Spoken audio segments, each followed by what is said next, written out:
we were discussing so many things in that Leeds conference about how the psyche of man and woman, how they are complementary, that it would be crime if we would miss also the central topic of mental health.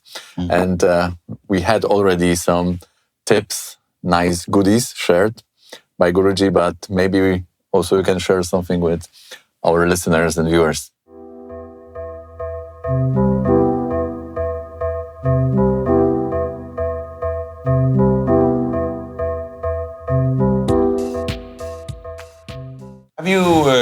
Have you seen the chart of Shri Ram? I really like this example because Shri Ram is supposed to be depicted with Cancer ascendant. Never mind that for a minute. Moon and Jupiter in the ascendant. Now, what would you say about his mental health?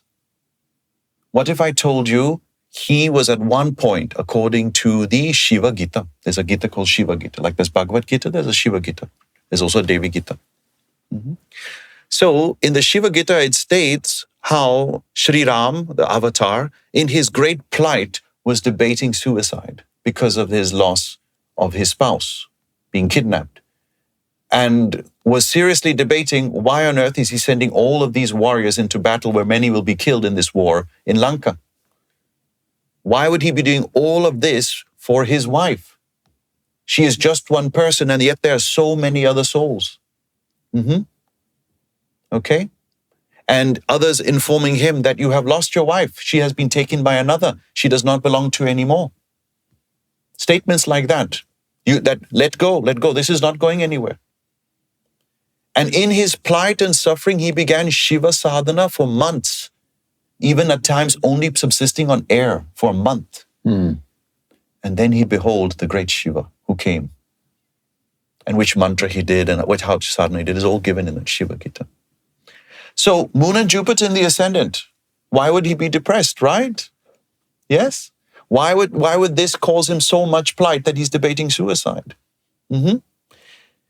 And conversely, many will tell me, oh, that sounds like a fantastic yoga, Moon, Jupiter joined, that his mind should be in a great place. And then they will say, and the worst thing you can have is Moon, Saturn yoga. Mm-hmm. So are we missing something Jotish-wise in this? Or are we just not applying the principle correctly? So anything joined the moon is supposed to be the state of kumana. And the lordships of those planets are the problem. For example, Shri Ram has ninth lord joined his moon. It's Cancer ascendant. So Jupiter is the ninth lord joined moon. And the sixth lord is Jupiter joined the moon. So his mind is going into ku, which is a bad state, is in a horrible state due to his father exiling him from his kingdom to be the rightful heir, which the father did not want to do, but it was him who had to make the decision. And this impending war with his enemy Ravan, which was the sixth lordship of Jupiter on the moon. So these two topics weighed very heavily on Shri Ram that really caused him to be in a state of plight. So similarly, anything joined your moon is the problem, regardless of it being exalted, being a friendly planet or whatnot. And the only question that arises following this is, to what extent do you have the mental resilience to deal with this? All right? So when people ask me about mental health, I want to just make sure that people know it's not about the moon alone. It'll tell you the subject, certainly, of the planets conjoined. But the real question mark is your resilience to deal with that. Shri Ram, with all his doubts and worries and questions that he experienced in that time, in the camp, military camp, preparing to cross into Lanka, with all his worries about what was going to happen and what he was doing and what had happened to his wife.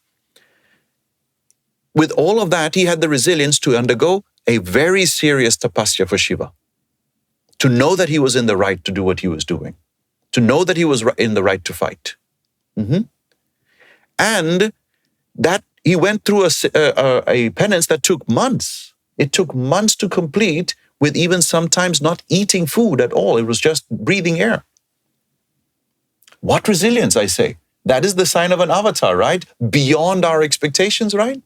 That must be a very strong person.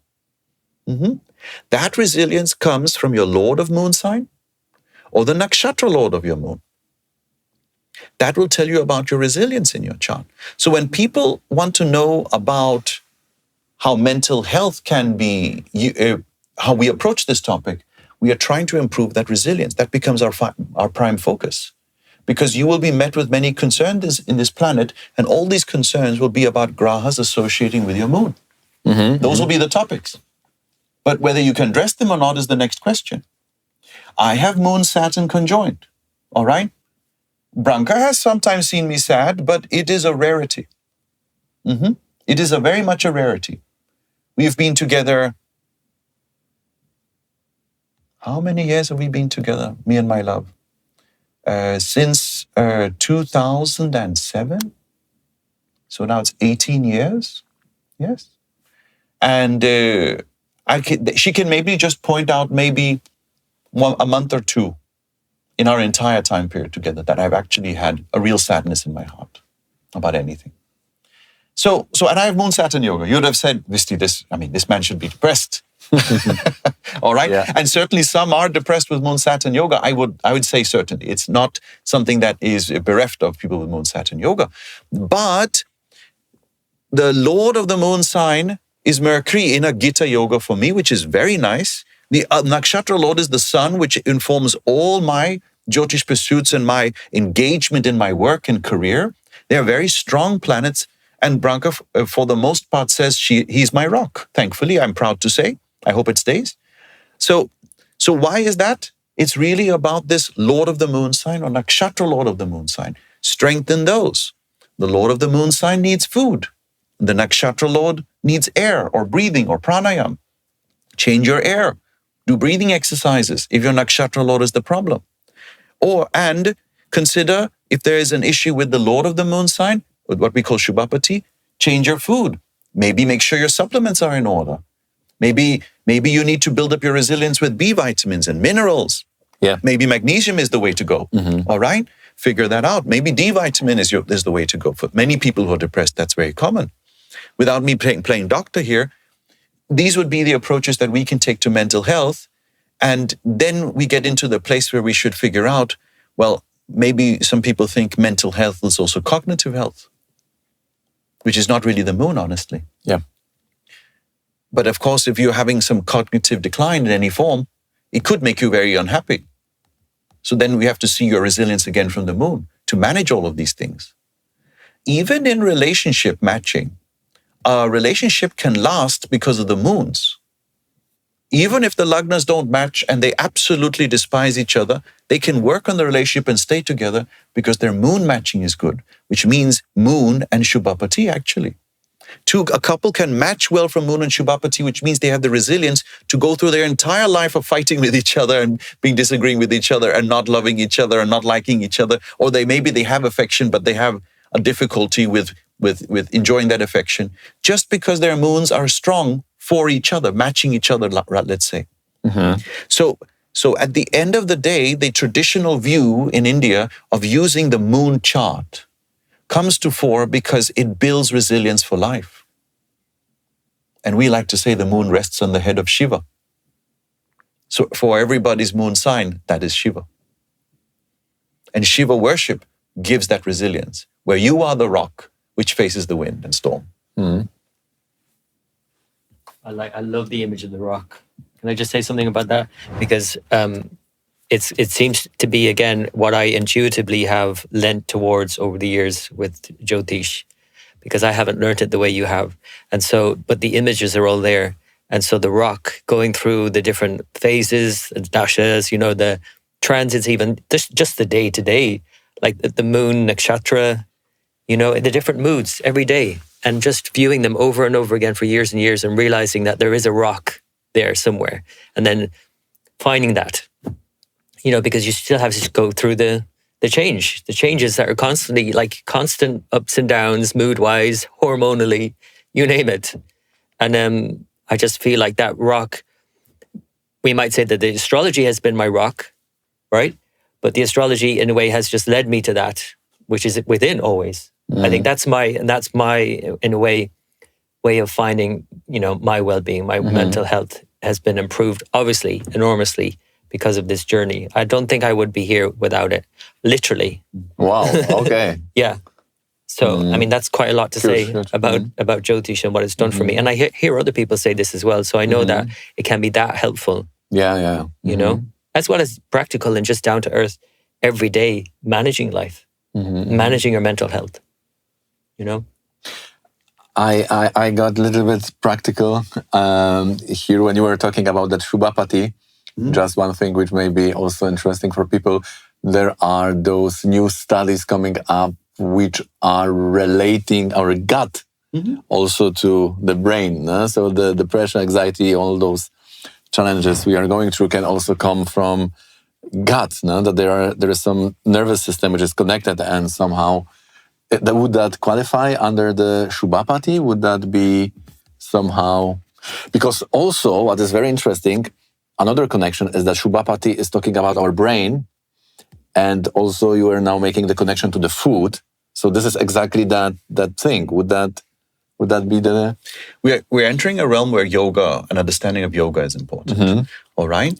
For example, my teacher, Guruji, my Sanjirat, he would often speak for a period of time. He would often speak about how every morning a drop of soma has to drop down onto our tongue to make us live for the day.